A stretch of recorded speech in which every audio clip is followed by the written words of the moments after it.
So yeah, so a few changes here. One, there's a new background. The backgrounds will be like customizable by the player.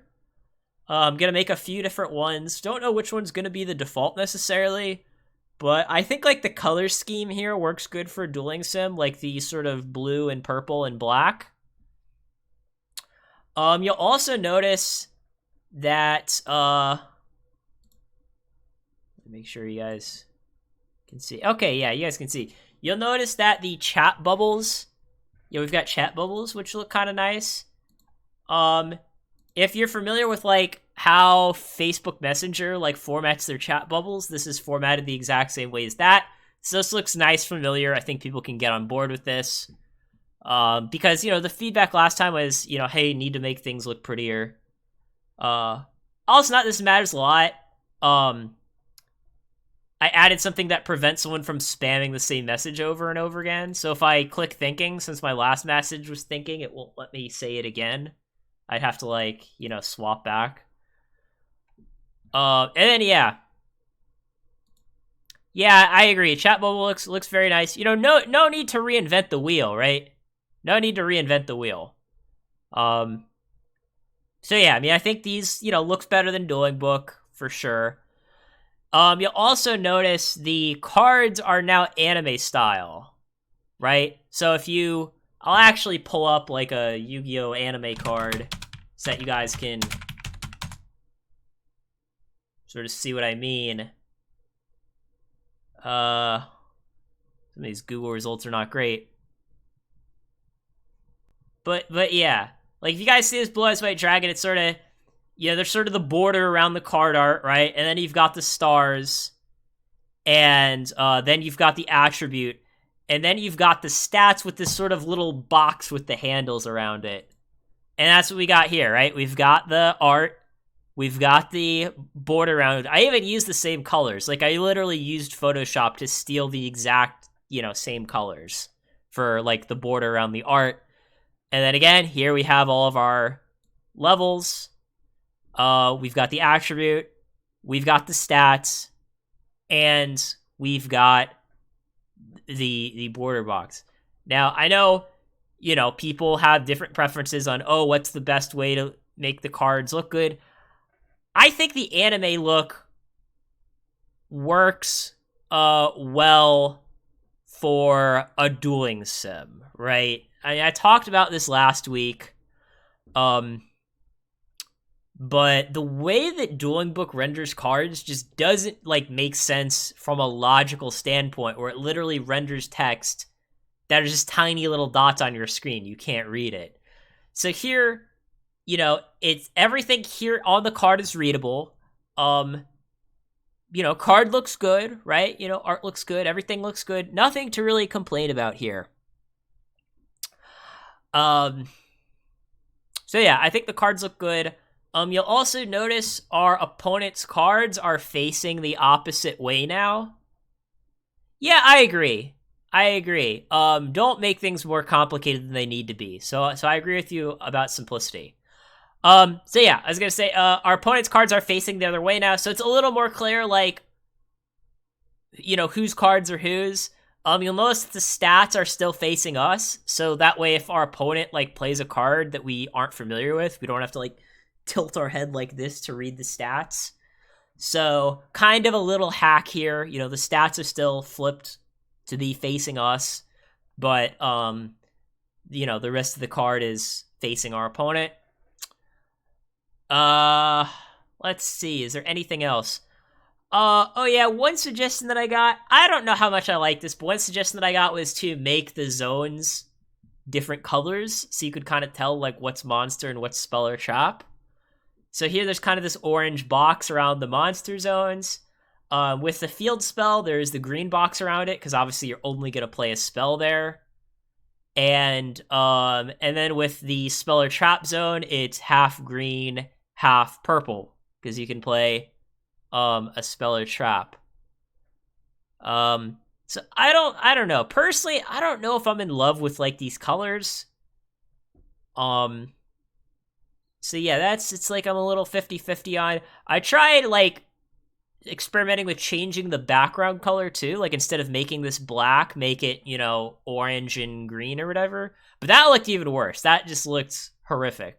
So I was like, okay, we should. I'll try borders then. So yeah, I think that covers all of the things that I changed looks wise. I mean, there might have been a couple like super tiny, like minor things where it's like, oh, I shifted this thing over 1 pixel, but obviously that's not really important.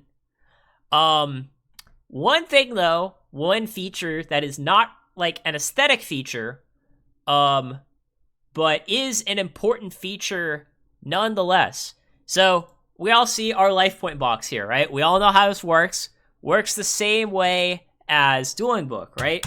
Type in our life points, we get the little noise, our life points go down.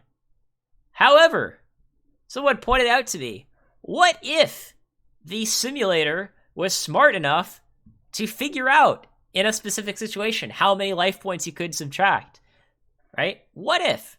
So I added this premature burial to the game for a reason. Artie, this is a demo. It's not ready yet. It'll be in like closed beta in maybe like 2 months or something. But anyways, back to my point. I added this premature burial to the game for a reason. So I wanted to see, could I make the simulator know that premature burial costs 800 life points? And the answer here, folks, is yes, I can. It is actually not even difficult. So I'm going to activate this premature burial. And I'm going to click on premature burial. And look, you notice 800 was put in the text box for me just by clicking on it. How sick is that? How sick is that, guys? So we can do this for a lot of cards. We can do it for life gain cards, right? So like our opponent activates Upstart Goblin. I click on the Upstart and it automatically fills in the plus 1,000, right? I activate Delinquent Duo. I click on the Delinquent Duo. It fills in minus 1,000. Really any card that like doesn't have like some sort of variable associated with it, this will work for. So it won't work for something like Just Desserts because the amount of damage that inflicts is dependent on the field. I mean, you could make it check how many monsters you have and then fill it in. I mean, that's an option too, but the way that I have it coded right now, I couldn't do that.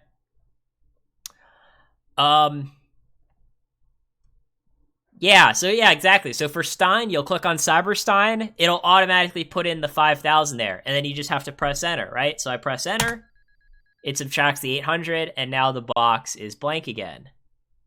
And if I click back on the premature burial, it'll fill in the 800 again. Yeah, I mean, there are different ways to do this here, guys. I haven't, like, programmed in the attacking and defending yet, but it'll work the same way for attacking and defending. So if I, like, go, hey, I want to have my Gatling Dragon attack the Shining Angel, the simulator will do 26 minus 14 and pre-populate it with 12. Yeah, so indoors, yeah, that's how it's gonna work. Now, as some people pointed out, obviously as stat modifiers, it's gonna tell you the wrong number, right? So, if there's a breaker at 19, the simulator won't know that it's at 19, but obviously, like 95% of the time, it'll help you. And sometimes maybe you have to do a little math, right? So yeah, I mean, I added, I don't know, I've been working on some of the other pages that I need. So like one page is like wall. So this is going to be the page that you see when you log in. Not saying this looks perfect. But, basic idea, over here on the left, we have sort of our navigation. So leagues, this is where you'll go to duel. We got Deck Constructor, Replay Viewer, which it'll take a while to actually figure out how to do replays. And then, Profile Viewer, look at other people's profile, and then, like, your settings, right? And maybe there'll be, like, a couple other things that I add here, too. And then over here, what you're going to see, this is kind of set up the way that Dueling Book is.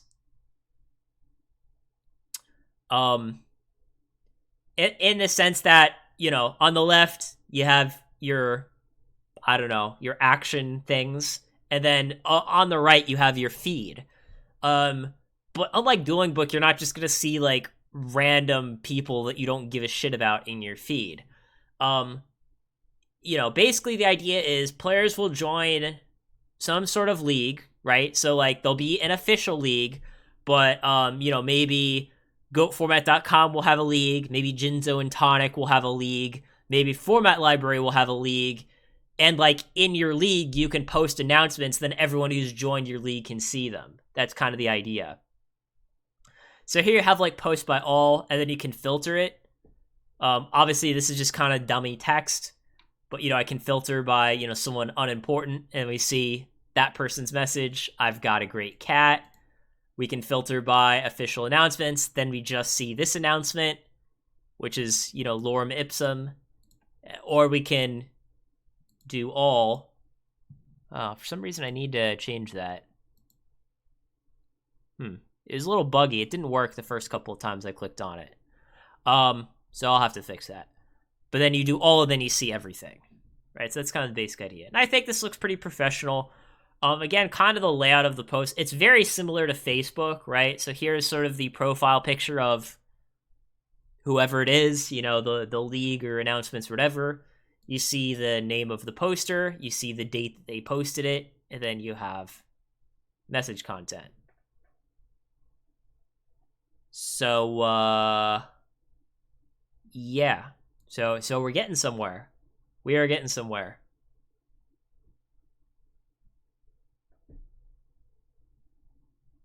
But yeah, I'm glad that the feedback seems to be pretty positive.